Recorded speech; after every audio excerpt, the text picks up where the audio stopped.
उनका सोचो। असल डरो उस वक्त से, डरो उस वक्त से ये 11 करोड़ अवाम, अगर अगर अगर ये 11 करोड़ अवाम को कोई लीडर मिल गया तो दुनिया के सारे इनकलाब लोग भूल जाएंगे। पाकिस्तान का गरीबों का इनकलाब सबको याद रहेगा।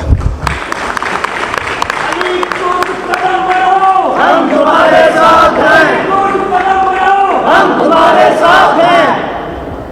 ये मुल्क को मजाक बनाए हुए, अपनी बाप की जागीर बनाई हुई है। बाप की जागीर है ना। एक खानदान 50 साल से हमारे ऊपर हावी है, दूसरा खानदान भी 50 साल से हावी है, तो जागीर इससे ज्यादा और क्या होती है? क्या है जागीर और क्या है इससे ज्यादा?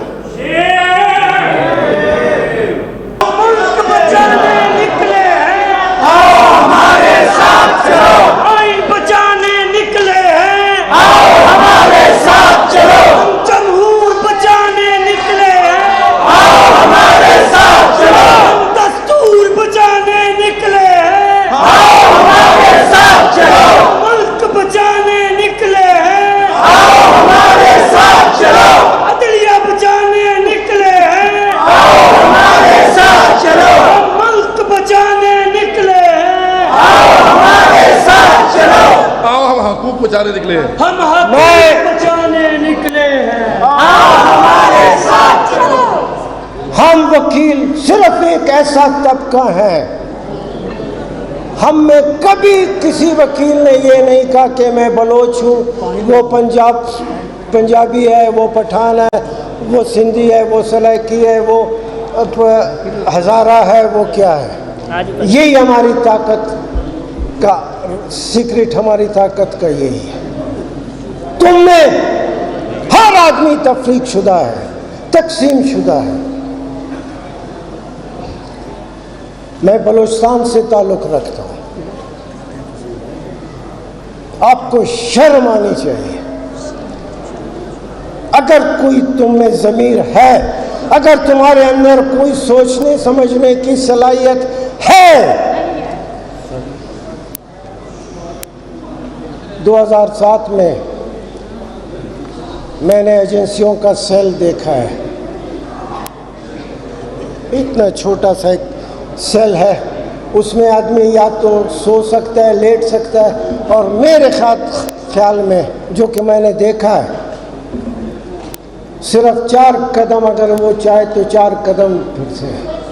तुमने बलूचिस्तान के 2000 लोग, ये मैं नहीं कहता हूँ, एक बहुत जिम्मेदार कौमी असम्बली के मेंबर ने कहा, एक बहुत जिम्मेदार पाकिस्तान बलूचिस्तान की एक अहम तरीन पार्टी के लीडर ने कहा है कि 2000 आदमी तुमने कई सालों से बंद किए, और फिर तुम कहते हो हम मुल्क चलाएंगे। मैंने बार बार कहा, मैं फिर कहता हूँ, बहसियत उस इलाके के जिसमें मैं रहता हूँ, बहसियत उस जुबान के जो मैं घर में बोलता हूँ, बहसियत उस हवाले से जो मैं समझता हूँ कि मैं हूँ, बहुत वाज़ेह अंदाज में कहता हूँ। जिन्होंने कान बंद किए, कान खोल कर सुन लें।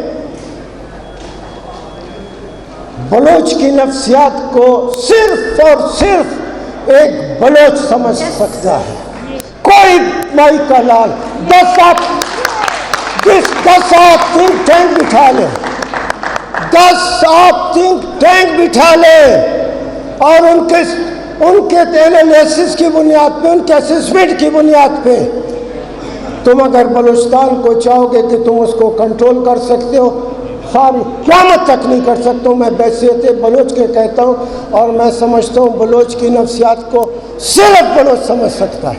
ये मैं कह सकता हूँ, थिंक टैंक वाले जो माहिरीन हैं वो नहीं कह सकते कि एक बलोच किस अमल के मुकाबले में, किस एक्शन के मुकाबले में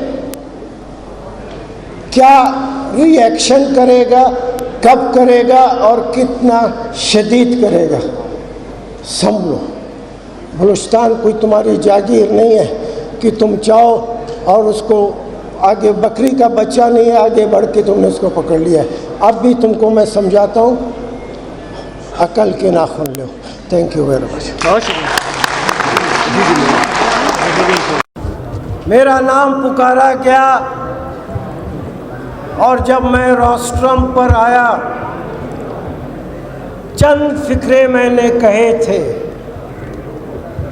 और गालिबन इस हाल में मेरी सबसे पहली कोई अगर अधूरी तकरीर है वो वही तकरीर थी।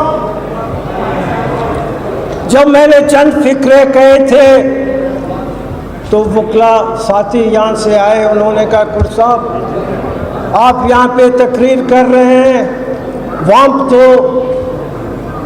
शदीद किस्म की आंसू गैस, टीयर गैस की शेलिंग है और बख्तरबंद गाड़ी हमारे इस हाई कोर्ट की इमारत में दाखिल हो। तो मैंने एक फिक्रा कहा था,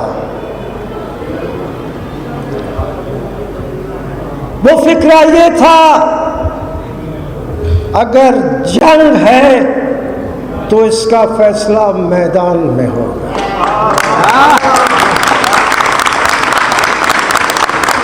हम सारे साथी यहां से निकले, हॉल खाली किया, सामने बख्तरबंद गाड़ी मैंने अपनी जिंदगी में किसी भी कोर्ट प्रीमिसेस में पहली दफा देखी है और वो इसी लाहौर हाई कोर्ट के प्रीमिसेस में। और वो बख्तरबंद गाड़ी जो बीसियों और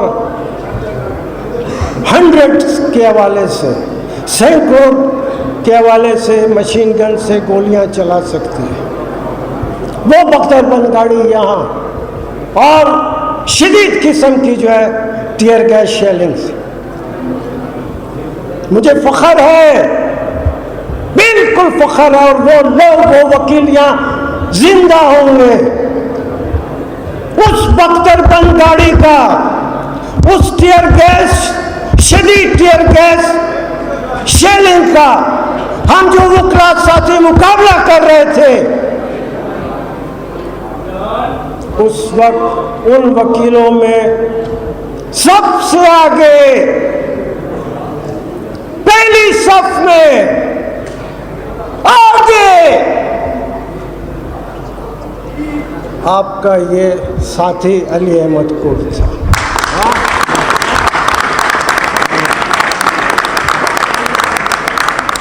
और खुदा गवाह है